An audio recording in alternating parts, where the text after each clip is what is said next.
Lorsqu'on parle de la sécurité alimentaire, on pense à trois spéculations importantes, à savoir le riz, le maïs et le blé.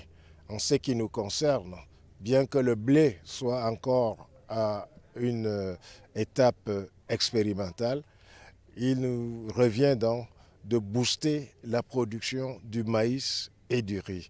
Et pour cela, nous avons fait des allocations subséquentes pour ces deux spéculations afin qu'en 2021, on assiste réellement à une augmentation de la production du riz et qu'on puisse continuer le processus d'augmentation du maïs. Mais nous n'oublions pas les autres spéculations qui sont le manioc, la pomme de terre, le plantain, qui sont des spéculations qui connaissent une explosion des productions.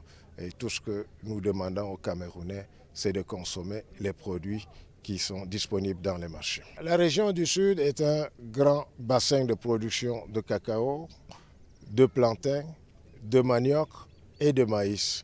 En ce qui concerne le manioc, vous savez très bien que nous sommes en train d'installer une usine de production et de valorisation du manioc à Ngoulmakan, qui est notre capitale du manioc. En ce qui concerne les autres produits, nous avons signé il n'y a pas longtemps une convention avec le port autonome de Kribi pour créer une ceinture agricole autour de cette agglomération. Nous allons continuer à créer des ceintures agricoles autour des villes telles que Ebolova et autres.